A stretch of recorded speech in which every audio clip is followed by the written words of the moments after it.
Selamat petang, salam sejahtera. Terima kasih karena bersama dengan saya di Nazilin Unity Channel. Isu tentang Daim Zainuddin makin hari makin panas. Yang terkini ialah aset lain Tun Daim disiasat. Dipetik dari utusan Malaysia. Siasatan Suruhanjaya Pencegahan Rasuah Malaysia SPRM terhadap tokoh konglomerat yaitu Tun Daim Zainuddin menjurus kepada bagaimana pembelian aset dan perniagaan miliknya diperoleh. Satu sumber mendedahkan kepada Mingguan Malaysia, siasatan SPRM akan menumpukan bagaimana pemilikan aset-aset yang dikaitkan bekas pemimpin kanan itu dapat dibuat dan sumber daripada mana.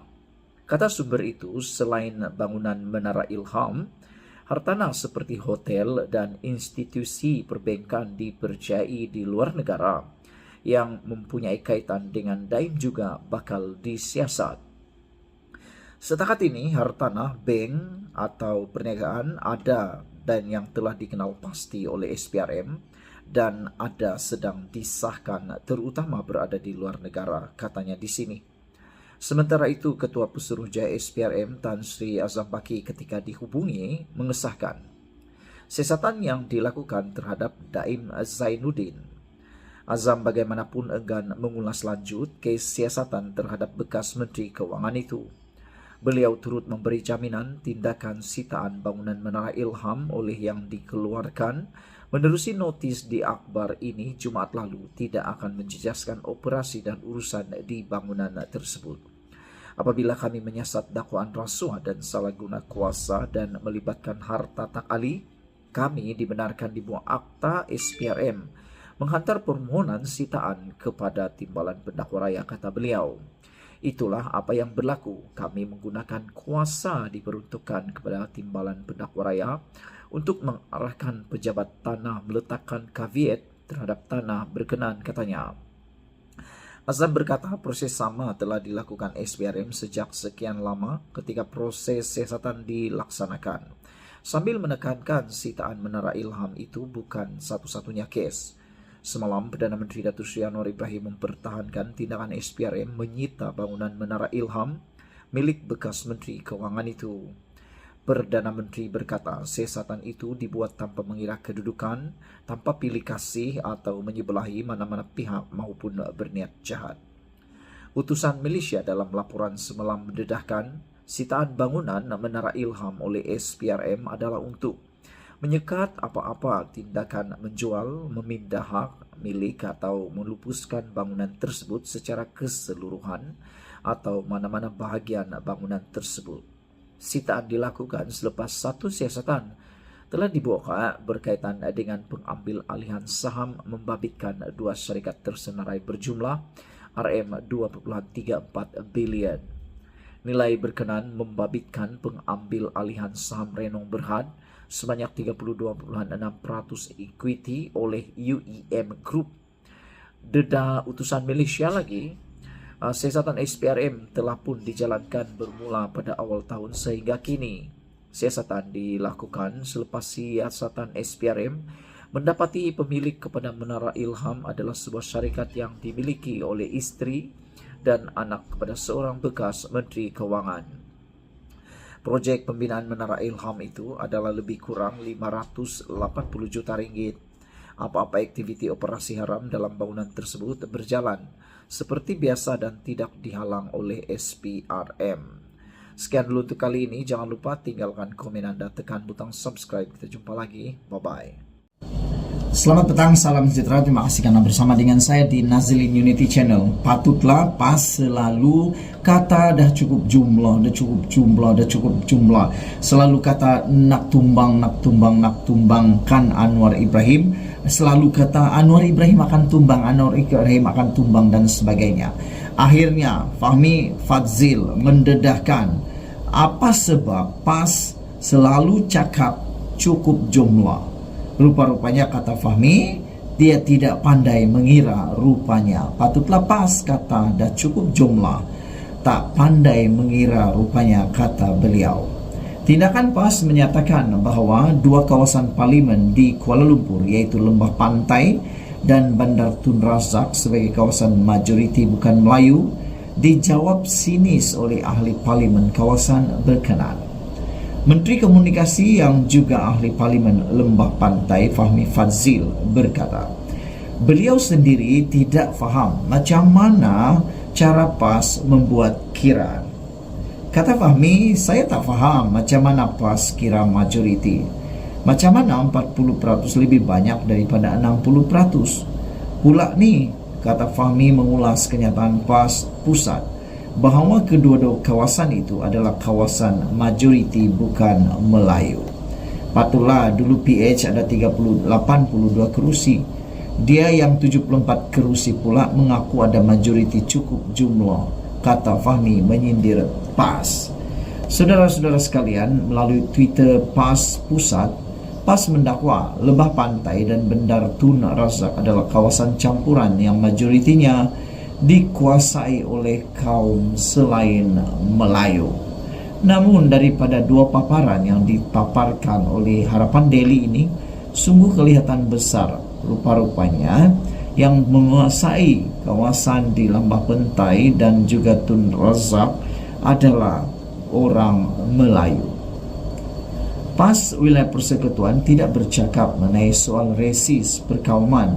Tetapi apakah jaminan bahawa orang Melayu dapat kerusi dan suara majoriti bagi memastikan hak mereka terpelihara, kata kenyataan itu.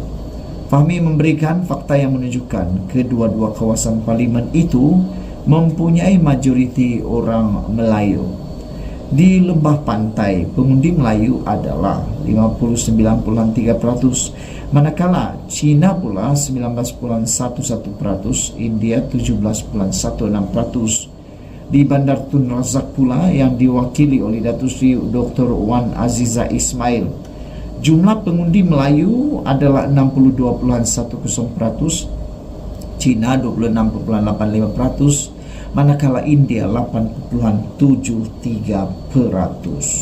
Saudara-saudara sekalian, ini amat lucu lah, ada kelucuannya, tapi itulah yang benar. Apabila Fahmi Fadzil menyatakan bahawa ini patutlah PAS kata dah cukup jumlah, rupanya tak pandai mengira. Wah, ini memang menarik. Saudara, apa pula pendapat anda tentang edisi tumbang menumbang itu? Adakah anda berminat tentang perkara itu? Bagi saya cukup sudah. Tak perlu lagi tumbang menumbang, tak perlu lagi nak kata cukup jumlah dan sebagainya. Kalau nak benar kuasa, tunggu PRU 16. Kalau sudah tiba waktu itu, berapa jumlah pun yang kau cakap, orang akan mau dengar. Sekian dulu untuk kali ini. Jangan lupa tinggalkan komen anda, tekan butang subscribe. Malaysia kita punya, kita juga sama-sama cintai Malaysiaku. Bye-bye. Selamat datang, salam sejahtera. Terima kasih kerana bersama dengan saya di Nazilin Unity Channel ini. Pendedahan paling luar biasa, lucu tapi benar, dan paling mencuit hati kita dan juga menarik perhatian kita. Rupa-rupanya ada orang ini sanggup berkahwin 4 semata-mata untuk membina empire bagi menguasai tender kerajaan. Ini betul-betul Malaysia boleh, kata Sabudin.com. Pada pendapat saya, inilah pengkhianat paling besar kalau betul-betul berlaku. Tak salah kahwin 4 bagi mereka yang layak dan bagi mereka yang boleh. Tetapi yang salahnya ialah tujuan dan niat pula salah. Akhirnya SPRM terima maklumat ini. Ini terling bagus nih.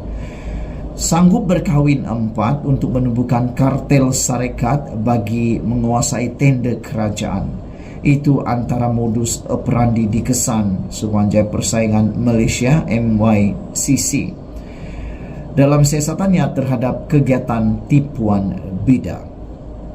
Ketua Pegawai Eksekutifnya Iskandar Ismail berkata, ketika ini pihaknya menyiasat 500 syarikat dipercayai terbabit dalam kegiatan tipuan bida projek. Salah satu bentuk kartel menyebabkan kerugian terhadap dana kerajaan menurut laporan di Sabudin.com. Menurutnya, syarikat terbabit berkomplot dengan memasuki tender projek sama dan menentukan pemenang berdasarkan harga telah ditetapkan. Macam-macam mereka buat. Ada yang kawin 4 supaya boleh bina empayar syarikat. Contohnya syarikat A, bapa mentua, bini satu pegang, manakala syarikat B, bapa mentua, bini nombor 2, begitulah seterusnya. Mereka boleh cipta satu empayar 50 syarikat masuk sekali tender. Jadi mereka monopoli tender yang sepatutnya dibuat untuk mendapat. Syarikat menawarkan perkhidmatan berkualiti pada harga terbaik, katanya dalam temu wall dengan Esro Awani. Tetapi mereka buat ilusi bahwa itu yang terbaik. Bila menang, mereka sub kepada orang lain, kata pendedahan ini. Ismail berkata MYCC pada masa ini juga memfokuskan kepada komplot bidang makanan dan pertanian yang dapat dilihat menerusi denda berjumlah 411 juta terhadap 5 syarikat kerana membentuk kartel makanan ayam untuk menetapkan harga. Bagi meningkatkan fungsi MyCCC dalam mencegah kartel, beliau berkata pihaknya merancang menambah 60 pegawai penyiasat pada tahun depan menerusi peruntukan 10 juta ringgit di bawah belanjawan 2024. Ketika ini hanya ada 17 pegawai penyiasat sahaja yang tidak mampu untuk ke lapangan, berbagai lapangan untuk siasatan. Fungsi dan peranan MYCC untuk memenangi ataupun menangani kartel ini perlu diperhebat tahun depan apabila kerajaan laksana kaedah subsidi bersasar. Dipetik daripada sabudin.com, sumber daripada Free Malaysia Today. Saudara-saudara sekalian, apabila kita mendengar ada modus operandi seperti ini, memang agak lucu tapi benar-benar berlaku. Kita harapkan semua perbuatan yang jahat dapat dihidu dengan lebih tangkas tepat oleh pihak kerajaan. Sekian dulu untuk kali ini. Jangan lupa tinggalkan komen Anda, tekan butang subscribe. Kita jumpa lagi. Bye-bye.